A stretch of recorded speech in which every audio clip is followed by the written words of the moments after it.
ओम श्री गणेशाय नमः। श्री सरस्वत्यै नमः।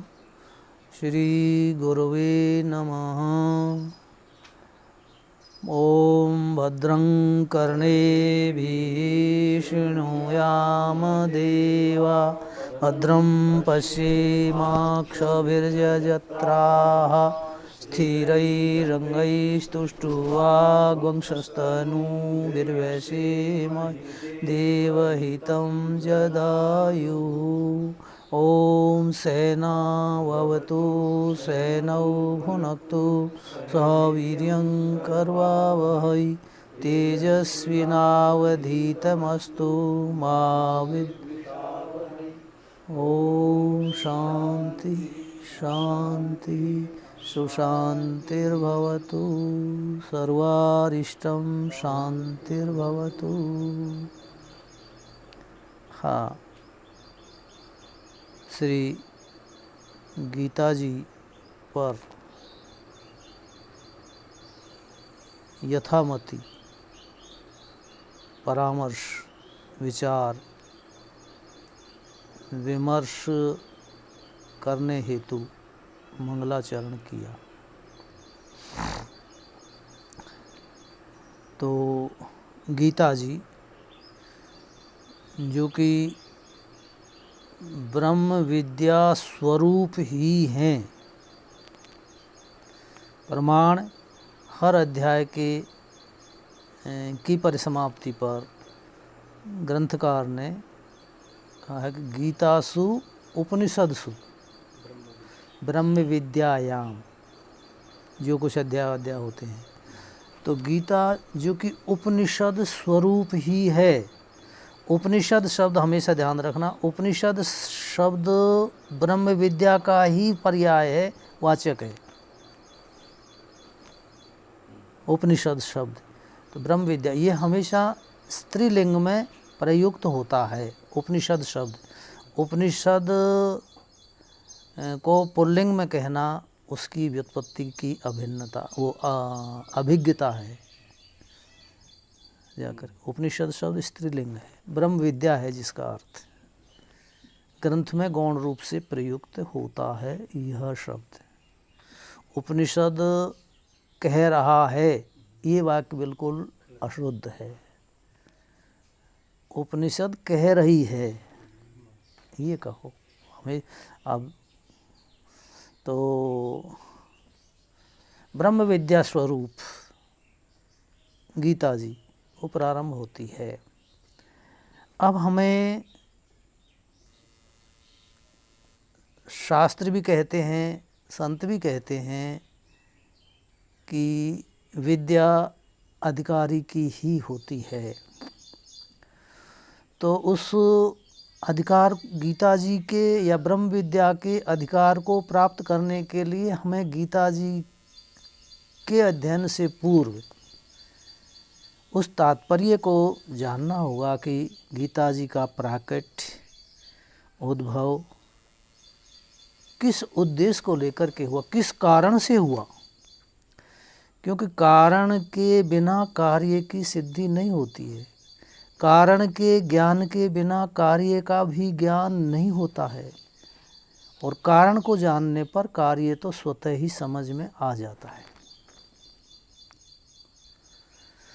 इस सिद्धांत के तहत हमें अपने जीवन में जो अनुष्ठान करना है, हमें अपने जीवन में गीता जी के प्राकट्य से जो शिक्षा लेनी है वह क्या है। क्योंकि हर आध्यात्मिक ग्रंथ का, कथा का, लीला का उद्देश्य उस घटना को बताना तो है ही, भूतकालिक घटना जो हुई है उसको, लेकिन वर्तमान में हमें उससे क्या शिक्षा मिल रही है। क्योंकि प्रयोजनम अनुद्दिश्य मंदोपि न प्रवर्तते। तो जब गीता जैसा शास्त्र बिना प्रयोजन के कैसे निर्मित हुआ, व्यास जी ने कैसे किया। तो हमारा अब हम अधिकारी बनने के लिए सबसे पहले हमें ये ध्यान देना है कि महाभारत जो पांचवा वेद मानते हैं, उसमें से गीता जी का प्राकट्य हुआ है, ली है व्यास भगवान ने। तो अब हमें सोचना है कि महाभारत का युद्ध क्यों हुआ। बहुत सूत्र रूप से उत्तर है महाभारत के युद्ध का कारण, और जो उत्तर हम आपको देने को जा रहे हैं उस कारण को यदि आपने अपने जीवन में आत्मसात कर लिया, अनुष्ठित कर लिया, नहीं समझ में, तो आप बिल्कुल उत्तम अधिकारी नहीं, उत्तम अधिकारी बन गए। उत्तम अधिकारी ही नहीं, आपकी मानवता का सार्थक हो गई। मनुष्य जीवन पाने का जो उद्देश्य है वो सफल हो गया यदि महाभारत के कारण पर दृष्टि डाल करके उसको आत्मसात कर लिया तो, अप्रोक्ष अनुभव कर लिया तो, अथवा जीवन में उतार लिया तो, यूँ कहो तो उसका कारण है मात्र केवल एक वाक्य। क्या? वो जो सभा बनवाई थी उसमें दुर्योधन जी आए थे और द्रौपदी जी ने मात्र उपहास वृत्ति से, उपहास में इतना मात्र कह दिया था कि अंधों के अंधे ही होते हैं। कथा तो आपने सुनी रखी है, वो जो सब उसमें जल की जगह थल, थल की जगह जल आदि दिखाई देते थे। तो व्यंगात्मक वचन, उपहासात्मक वचन द्रौपदी जी ने कह दिया। अब वह दुर्योधन जी के चुभ गया। अब यही तो कारण है। एक बात, ये महाभारत विश्वविख्यात युद्ध है और बहुत ही संहारक युद्ध है। इसी प्रकार से इसी के सदृश रामायण जी में राम और रावण का युद्ध भी भयानक है, विभत्स है, हृदय को हिलाने वाला है। उसका कारण भी केवल वाणी का कथन ही था, व्यंगात्मक वाणी ही थी। क्या? मूल में चलो आप, क्या थी वाणी? वो वाणी यह थी कि जो मंथरा जी हैं वे कैकेयी जी के साथ में आई थी, कुबड़ी हैं, त्रिभंगा हैं, कुरूप हैं और रिश्तेदारी में से आई हुई हैं। इसलिए कुछ स्वभाव होता है रिश्तेदारों से मजाक करने का, हंसी करने का। तो अयोध्या वासी मंथरा जी से अधिकांशतः हंसी मजाक किया करते थे और उसको कुबड़ी नाम संबोधन से बोधन करते थे, कुबड़ी कह करके। तो वो मंथरा को चुभता था, बहुत अखरता था, थी वाणी। तो वह इस दाव को देखती रहती थी कि मुझे कब दाव लगे, कब मेरा अवसर आवे जो मैं सारे अयोध्या वासियों को रुला दूं। इस फिराक में रहती थी। जब कैकेयी जी ने वरदान मांगे तब उसको यह अवसर मिल गया। तुरंत ही जाकर के राम को वनवास और भरत जी को गद्दी मांग ही ली। अब राम जी को यदि वनवास नहीं होता तो सीता जी का अपहरण नहीं होता, सीता जी का अपहरण नहीं होता तो राम रावण युद्ध भी नहीं होता। तो युद्ध की, अच्छा अब वर्तमान में भी युद्ध की सृष्टि का सृजन करने वाली वाणी ही है। घरों में जितने भी झगड़े होते हैं वाणी के कारण होते हैं, सारे छोटे झगड़े भी। तो छोटे छोटे से युद्ध और महायुद्ध, विशाल युद्ध, उनका अधिकांशतः कारण वाणी है। इसलिए प्रेमियों, वाणी ऐसी बोलो। वशीकरण एक मंत्र है, तजदे वचन कठोर, तुलसी मीठे वचन ते सुख उपजत चहुओर। वाणी। और दूसरी फिर लीजिए, बोली एक अमोल है, जो कोई बोले जान, ये तराजू तोल के तब मुख बाहर आन। बोलने से पूर्व सोचना जरूर है। क्यों क्यों सोचना है? बिल्कुल एक प्राकृतिक सिद्धांत है। बाह्य सृष्टि जो हमें दिखाई दे रही है, उसका कारण पूर्व में आंतरिक सृष्टि का निर्माण है। आपके अंदर जो सृष्टि बन जाएगी, वही सृष्टि बाहर को बनेगी। नहीं आई समझ में? दूसरे फिर समझ लो कि मानिए आपका विचार जो बन गया, हर कार्य को करने से पूर्व मनुष्य विचारता है, सोचता है, और फिर उसके बाद में क्रियान्वित करता है। तो क्रियान्वित करने से पूर्व वाणी को बहुत अच्छी तरह से सोच लो, समझ लो कि इस वाणी का क्या प्रभाव होगा। व्यवहार के लिए बता रहा हूँ, क्या प्रभाव होगा। तो सुख उपजत चहु ओर।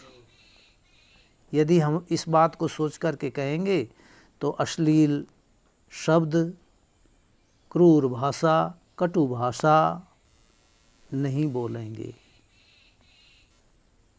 तो हमें सुख और शांति मिल जाएगी। छोटी सी बात है, लेकिन इस बात को न समझने के कारण बड़े विघ्न आते हैं, बड़ी कठिनाइयाँ पैदा होती हैं जा करके इसमें। तो वाणी को सोच समझ करके बोलना चाहिए, कहने का तात्पर्य यही है। हाँ, रहीम जी ने और दोहा कहा है, रहीमन जिह्वा बावरी, कह गई सरग पताल, और आपू कहे भीतर गई, जूती खात कपाल। लो, करे कोई भरे कोई। वो तो गई, आराम से बैठी है, पहुंच गई अपने स्थान पर। वाणी तो, जिब्बा तो कह करके जा करके, और अब फिर उसका दुष्परिणाम सिर को भोगना पड़ रहा है। सिर को भोगना नहीं, महाभारत हो रहा है, और उसी के कारण राम रावण का युद्ध भी हो रहा है, वाणी के कारण ही। और वही वाणी, वहाँ चलो रामायण में, वही वाणी श्री हनुमान जी महाराज ने बोली कब? जब सीता जी अशोक वाटिका में शोक संविग्न थी, पीड़ित थी, नहीं समझ, तब भी हनुमान जी ने वाणी ही बोली, और सुनते ही सीता कर दुख, बिल्कुल दुख दूर हो गए वाणी से ही। सीता जी जहाँ हैं वहीं की वहीं हैं, हनुमान जी ने न ले गए न कुछ भी किया, लेकिन वाणी से दुखों की निवृत्ति कर दी। तो जो वाणी शांति स्वरूपा सीता, भक्ति स्वरूपा सीता, शक्ति स्वरूपा सीता के दुखों की भी निवृत्ति कर देती है, तो फिर साधारण मनुष्यों की तो बात ही क्या कि वो दुखों की निवृत्ति न करे। आगे से वाणी है। और लीजिए, ध्रुव महाराज ने तपस्या करी, 6 साल की उम्र, 5 साल की उम्र या 6 साल की, कुछ भी लगा लो, उस उम्र में, और फिर भक्ति करना बड़ा कठिन सा काम लग रहा है। लेकिन ध्रुव महाराज को भक्ति वाणी ने ही कराई। सुरुचि ने कथा सुने, सुरुचि ने ही तो कहा था उनसे, अगर तू इस गद्दी पर बैठने लायक नहीं है, चाहता है तो तपस्या कर, मेरे उधर में आ जा, गद्दी पे बैठ जाना। नहीं तो ध्रुव महाराज गद्दी पर बैठने का कारण है भी यही हुआ। और ध्रुव तो गद्दी पर बैठ गए, लेकिन सुरुचि जी ने अपनी वाणी से अपना सर्वनाश कर लिया। सुख की अपेक्षा दुख को आमंत्रित कर दिया सुरुचि ने, वाणी से ही। ये वाणी का खेल है। इसलिए बोलने से पूर्व, सारभूत सब का अर्थ ये है, बोलने से पूर्व सोचो जरूर, समझो जरूर, फिर उसके बाद में बोलो। आपका व्यवहार बहुत सुंदर होगा, श्रेष्ठ होगा, सुखदायी होगा, ये होगा। अच्छा, दूसरा कारण महाभारत का ये जो प्रतिशोध की भावना है बहुत खतरनाक है। प्रतिशोध मानी बदला लेने की भावना। दुर्योधन यदि उस वाक्य को सुन करके शांत हो जाते तो महाभारत, कौन सा महाभारत जिसमें खूनों की नदियां बही थी और जिसमें सिर हाथ पैर कट करके मगरमच्छ और मछली की तरह से तर रहे थे, वह महाभारत टल जाता यदि दुर्योधन उस वाक्य को सहन कर जाते तो। अच्छा, और विचार करके देखा जाए तो द्रौपदी ने गलत नहीं कहा, असत्य नहीं कहा, सत्य कहा था, क्योंकि अंधा का है ही, और जल थल का उसको विभाजन नहीं हो रहा तो स्वयं अंधा है ही, तो सत्य कहा, इसलिए सत्य कह देना चाहिए नहीं। जो कटु सत्य होता है, ये भी लिख लो मंत्र को, जो कटु सत्य होता है उसको कभी भी नहीं कहना चाहिए। एक आंख वाले हैं और उन्होंने कह दिया कि एक आने थोड़ा पानी पिला दे यार, पानी पिलाएगा कि डंडा देगा? डंडा देगा। और क्यों? आपने गलत क्या कहा है? काना ही तो कहा है, लेकिन ये गलत है, अप्रिय सत्य है, कटु सत्य है, कड़वी सत्य है। तो अप्रिय सत्य और कटु सत्य हो तब भी उसको मत कहो, नहीं तो महाभारत का इस तरह से युद्ध हो जाएगा अप्रिय सत्य से, उसको मत कहो। अच्छा, 2 शिक्षा मिल गई। तीसरी शिक्षा मिलती है कि आसुरी संपदा के दुर्गुणों में हठ एक दुर्गुण है। हठ, तो वो हठ भी हानिकारक होता है। जो हम हठ करते हैं वो है। तो अब क्या हुआ कि चलो दुर्योधन जी ने जो कुछ किया, जो किया, द्रौपदी जाकर के हठ ना करती, केस खोल करके बैठ गई कि मैं तो दुर्योधन के खून से ही संवारूं, नहीं सर, हठ कर लिया। अब नारी का ऐसा हठ पति को अखरता है, वो भी प्राणों की आहुति देने को तैयार हो जाता है यदि नारी ऐसा हठ करती है तो हठ भी हानिकारक होता है। 3 शिक्षा हुई। चौथी शिक्षा यह है कि जुआ का खेल भले ही धर्मात्मा युधिष्ठिर जी ने ही खेला था, नहीं समझ में, लेकिन उसने खेलने भी महाभारत की रचना करवा दी। इसलिए ये जो व्यसन है, दुर्गुण है, जुआ है, शराब आदि हैं, सब आ जाएंगे, उपलक्षण है ये हैं, ये भी महाभारत का युद्ध कराते हैं। एक बात, अब निषेधात्मक पक्ष को और विधेयात्मक को समन्वय करते हुए एक बहुत ही विधेयात्मक सिद्धांत निकलता है वाणी के ऊपर। वाणी की ये माने सत, मित, हित, प्रिय, 4 विशेषण हो गया। वाणी से मनुष्य का तप बनता है, तेज बनता है, आध्यात्मिक अर्थ या प्रयोजन सिद्ध होता है वाणी से ही। सत्य बोलो, मित थोड़ी बोलो, हितकारक बोलो और प्रिय बोलो, ये वाणी का तप है। और हमारे शास्त्रकारों ने ऐसा कहा है कि बाह्याभ्यंतर मौन अपने आप में एक बहुत ही शक्ति संपन्न साधना है।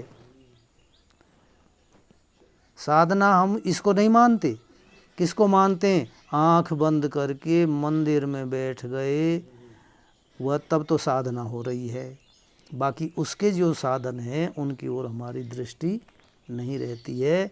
इसलिए मैं फिर बोल दूं, बड़ी काम की पंक्ति है, बाह्याभ्यंतर मौन अपने आप में बहुत ही शक्ति संपन्न साधना है। हो गई साधना। बाह्याभ्यंतर मौन का केवल वाणी से बाहर को बोलना ही नहीं है। ये बाह्याभ्यंतर मौन जो शब्द है ये सर्व इंद्रियों का उपलक्षण है, मानी सर्व इंद्रियों का मौन। गांधारी जी ने नेत्र इंद्रियों का मौन किया था, नेत्र का मौन रखा। कितनी शक्ति आ गई कि जिसके ऊपर दृष्टि डाले शरीर वज्र का बन जाए मौन से। अच्छा, संत महापुरुषों में प्राचीन और अर्वाचीन सब देखो, जिसने इस इंद्रियों के मौन को साध लिया है, वाणी के मौन को साध लिया है, वाणी में तप आ जाता है, उनका कहा हुआ ज्यों कहते हैं साकार होता है तत्काल, कि वो वाणी का तप करते हैं तो साकार हो जाता है। इसलिए ये साधना हो गई। दूसरी पंक्ति आगे चलते हैं। बहुत बड़ी काम की बात है साधक के लिए। आप हम सब साधक हैं। दूसरी काम की बात यह है कि वह साधना जिस अनुपात से होती है, बाह्याभ्यंतर मौन की जिस अनुपात से साधक के जीवन में अनुष्ठित होती है, क्रियान्वित होती है, साकार होती है, आत्मसात होती है, उसी ही अनुपात से उसके आसुरी संपदा के दुर्गुणों का ह्रास और दैवी संपदा के सद्गुणों का विकास होना प्रारंभ हो जाता है। जयराम हो गया। तो हठ है वो दैवी आसुरी संपदा के दुर्गुणों को थोड़ा सा संकेत से मैं बता दूं। हठ है कपट, छल, छिद्र, दंभ, द्वेष, पाखंड आदि आदि आसुरी संपदा के दुर्गुण हैं। इनका ह्रास होना प्रारंभ हो जाएगा और जब आप बाह्याभ्यंतर मौन को अपना लोगे तब। और दैवी संपदा के सद्गुण करुणा, मुदिता, मैत्री, दया, दान, धर्म, सत्य, जप, तप आदि, ये दैवी संपदा। अब बताइए कितने कठिन हैं और स्वतः ही केवल एक साधना के द्वारा सबकी सिद्धि हो जाती है, केवल एक। इसलिए जो अधिक बोलेगा, अधिक सुनेगा, अधिक क्रिया करेगा, अथवा यूँ समझो इस साधना के ह्रास और विकास के कारण क्या है। तो ह्रास के कारण बता दूं पहले। व्यर्थ बोलना, व्यर्थ समझने की बात है, व्यर्थ बोलना, व्यर्थ भ्रमण करना, नहीं, व्यर्थ की चेष्टाएं करना, हाथ हिल रहा है, पैर हिल रहा है, बैठे हैं जाकर के, ये आदि व्यर्थ की चेष्टाएं। व्यर्थ का भोजन करना, ये भी होता है।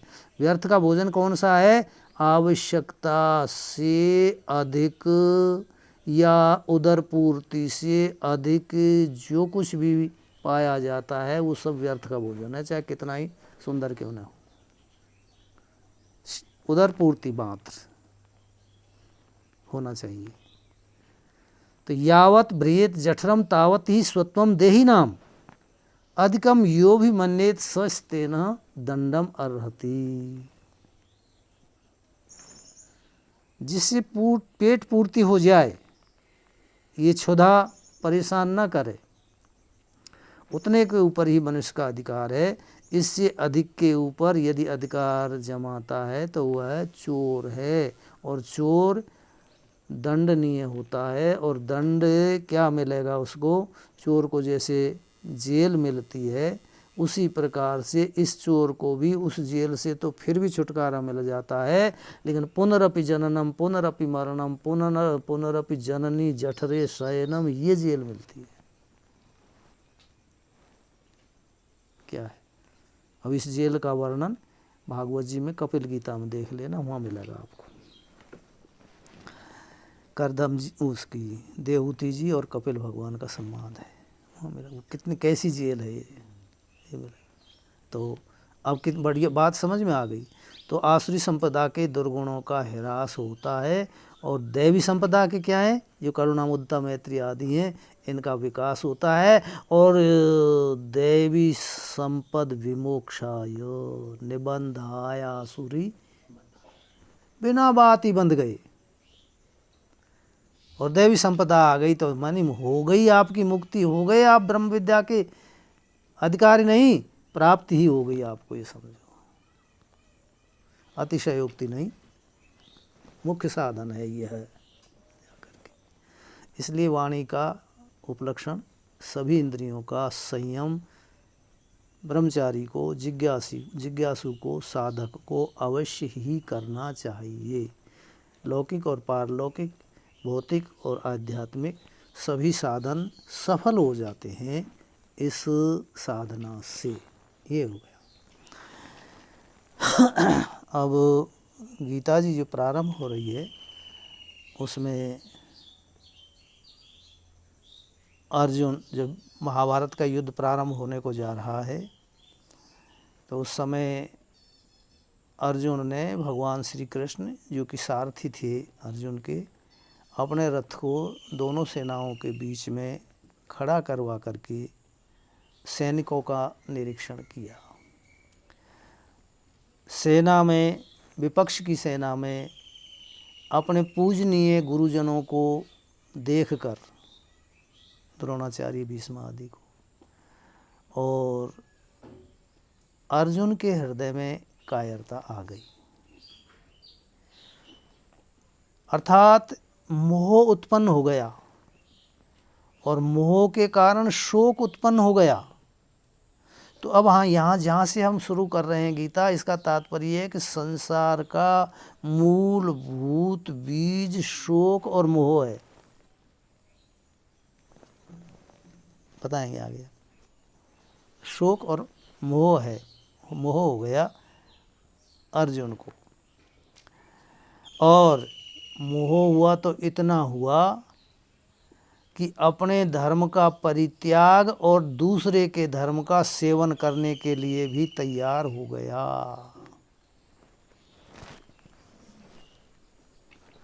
अपना धर्म यानी जो छात्र धर्म है, क्षत्रिय का जो धर्म है, उसको युद्ध करना, उसको छोड़ करके भिक्षा मांगना, जो सन्यासी का धर्म है, उसके लिए तैयार होगा। भिक्षा का अन्न खाकर के जीवन निर्वाह कर लूँगा, लेकिन मैं युद्ध नहीं करूँगा।